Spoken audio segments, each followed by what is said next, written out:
Venkatesh paradise Pune.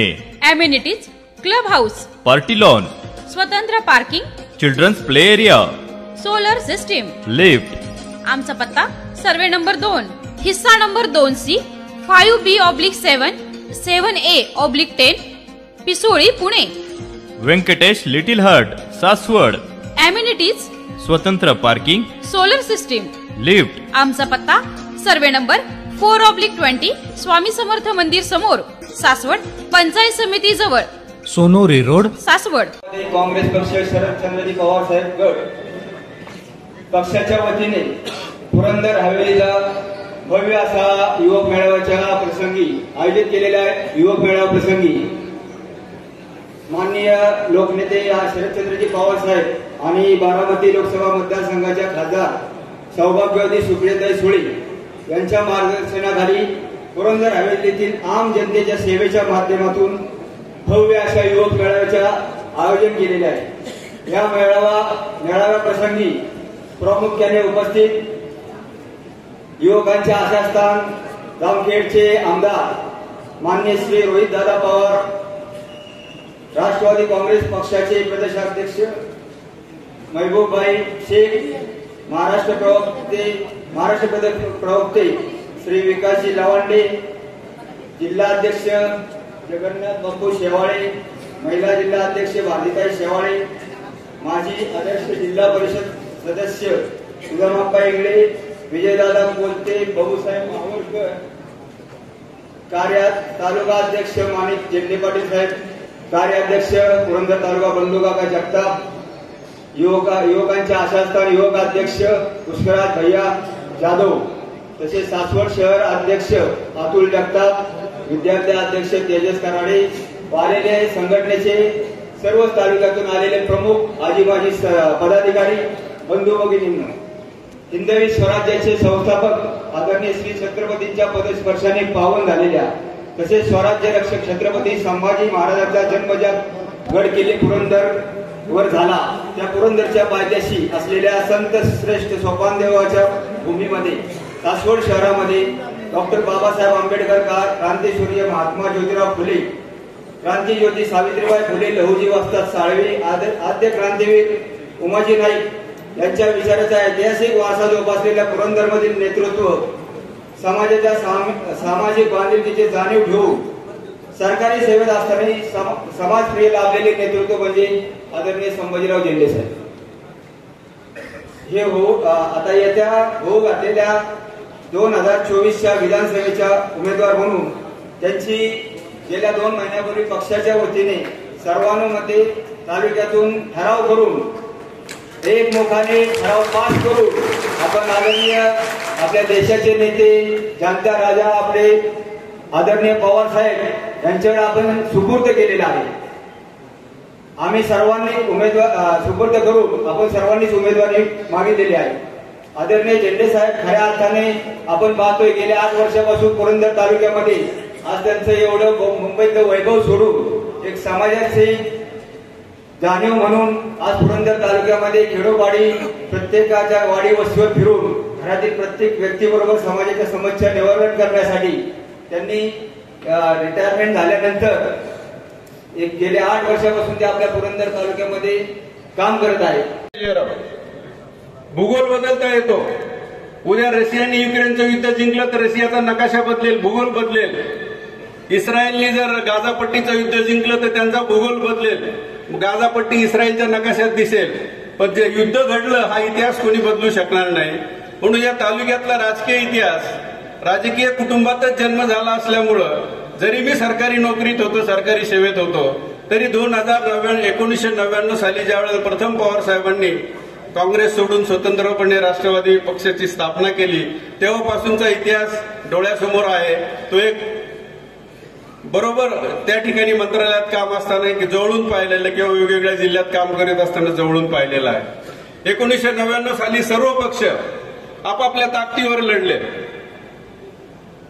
2004 साली आणि त्याच्यानंतर निवडून आलेल्या आमदारांच्या आधारे, संख्येच्या आधारे कैलासवासी विलासरावजी देशमुख या राज्याचे मुख्यमंत्री झाले आणि 1999 ते 2004 पर्यंत सरकार चाललं। ते 14 पर्यंत चाललं अर्थात। 1999 नंतर 2000 साली दोन्ही पक्षामध्ये आपापसात मतदारसंघाचं वाटप झालं आणि या ठिकाणाहून तुम्ही लोकांनी सन्माननीय अशोकरावजी टेकवडे यांना राष्ट्रवादी काँग्रेसचे उमेदवार म्हणून निवडून दिलं. ते 2004 साली. 2009 साली याच पक्षाचे उमेदवार दिगंबरजी दुर्गाडे या ठिकाणाहून उभे होते, पण काही लोकांच्या बंडखोरीमुळे त्यांना पराभवाला सामोरं जावं लागलं. मी कोणाचं नामोल्लेख एवढ्यासाठी कळत नाही की मग त्याच्यामुळे मी काहीतरी टीका करतो असं काहीतरी बातमी पसरवली जाते. मला काळजी तेवढ्याच एका गोष्टीची नाहीये. त्याच्यानंतर 2014ला पुन्हा सर्वजण वेगवेगळे लढले, त्यामुळे त्या ठिकाणी कोणाला दोष देण्यात ते अर्थ नाहीये. पक्ष टिकवायचा असेल, शेखर सारख्या युवकांनी अपेक्षा व्यक्त केली, सागर तात्यासारख्या युवकांनी व्यक्त केली. जर पक्ष टिकवायचा असेल तर जिल्हा परिषद असो, पंचायत समिती असो, यांच्यासारखे होतकरू तरुण त्या ठिकाणी जाणं महत्वाचं आहे. संघटना चालवणं महत्वाचं आहे. आमचे नामदेव नाना इथे बसलेत मध्ये वनपुरीच्या सरबत म्हणून दररोज गावागावामध्ये दररोज आपला एक वेगळा कार्यक्रम राबवत असतात. दररोज व्हॉट्सअपला काहीतरी नवीन असते की सर्व नागरिकांना कळवण्यात येते की अशी अशी योजना आज गावात राबवली जाणार आहे. ह्या लोकांनी काय करायचंय, कुठं जायचंय? आणि हे जर होणार नसेल, हा पक्ष जर आपण वाढवू शकून नसेल, तर ह्या युवकांना आपण न्याय कधी देऊ शकणार आहे? सगळ्या स्थानिक स्वराज्य संस्थांमध्ये 2 नाही 4 नाही 5 लोक गेले तरी ते तालुका पुढे नेतील, तालुक्यातला पक्ष चालवतील. म्हणून हा सगळा आटापिटा आहे. कामाचा हिशेब द्यायचा झाला तर सागर तात्यांनी आणि शेखरनी थोडक्यात उल्लेख केलेला आहे. कालच ज्या रोडचं उद्घाटन केलं त्याचा एकत्रितरित्या पाठपुरावा आदरणीय पवार साहेबांच्या मदतीनं आणि सुप्रियाताईंच्या मदतीने मी कधी स्वतःची स्तुती करू नये असं एक सार्वजनिक संकेत आहे. पण जी घटना घडलेली आहे ती सांगण्यामध्ये वावगं काही नाहीये. कारण कालच आदरणीय गडकरी साहेबांच्या हस्ते त्या रोडचं भूमिपूजन झालं. तब्बल 800 कोटी रुपयाचा रोड आहे तो.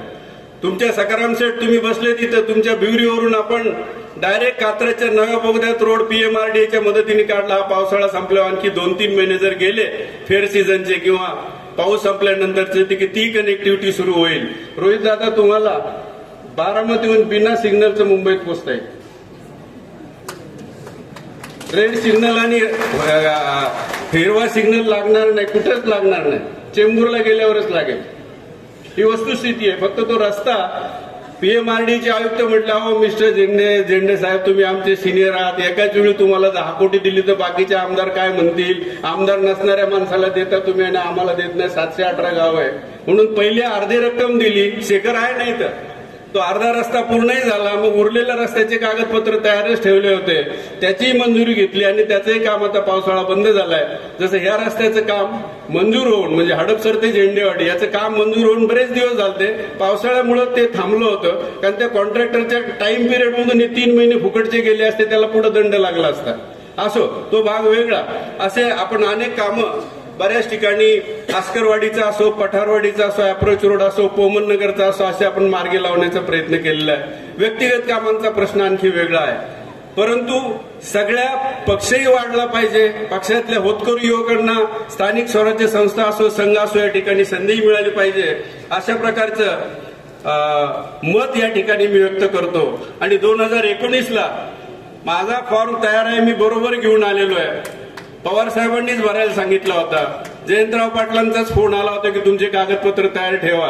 कारण मला रोहित दादा पहिल्यांदा कळालं की कलेक्टर म्हणून एखाद्या उमेदवाराला सांगणं हे नाही ते नाही ते नाही असं दमदाटी देणं फार सोपं असतं. परंतु फॉर्म भरताना जे सगळे कागद लागतात ना ते जमवणं फार अवघड असतं. तुमच्याकडे संस्था आहेत, बराच मोठा स्टाफ आहे म्हणून तो त्रास तुम्हाला कमी आहे. माझ्या दिव्यातल्या घराचं इलेक्ट्रिसिटी बिल भरलं का नाही हे सुद्धा मला नेऊन न्यावं लागलं. भरावं लागतंय, त्याला जोडावं लागतंय. मागं पुढे असं म्हणू नये की तुम्ही गौतमी पाटीलचा डान्स पाहिलाय का नाही, हो किंवा नाही ते सांगा, असं ऍफिडेव्हिट आहे. तर याच्या मला सांगण्याचा उद्देश एवढा, विनोदाचा भाग सोडा. परंतु मागच्या वेळी मला सांगण्यात आलं होतं, हा इतिहासाचा भाग आहे म्हणून सांगतोय, कुणावरही टीका नाहीये. रात्री 1:30 वाजता आदरणीय दादांनी सांगितले की तुम्ही इथेच थांबून जा एनसीपीच्या हेडक्वार्टरला आणि आपण साहेबांच्याकडे रात्री जाऊया. परंतु ते एवढे बिजी होते जयंतरावजी आणि ते की पहाटेपर्यंत त्यांना सगळ्या लोकांची तिकीटं जे विदर्भातले होते, मराठवाड्यातले होते, त्यांचे एबी फॉर्म म्हणतात त्याला, एबी फॉर्म आपण त्याला मराठीत तिकीट म्हणतो, ते द्यायचेत आणि त्यांना जायचे तुम्ही एकटे जा साहेबांच्या घरी. मी एकटा गेलो त्या ठिकाणी, फक्त हेमंत टकलेजी होते, साहेब होते. अर्धा तास चर्चा झाली. सगळं मला जे काही एक प्रथा आहे, साहेबांसारखा वरिष्ठ नेता जो राष्ट्रीय नेता आहे ते काय माझ्याशी बोलले वगैरे हे मी कधी 5 वर्षात कोणाला बोललो नाही. शांतता बाळगली, डोक्यावर बर्फ ठेवला आणि दुसऱ्या दिवसापासून कामाला लागलो. आणि जे ध्येय किंवा जो आदेश आदरणीय त्यावेळी दादा आणि आपण एकत्रच होतो, दादांनी आणि साहेबांनी दिला त्याप्रमाणे काम करून आपण या ठिकाणी त्यांनी दिलेले उमेदवार निवडून आणले.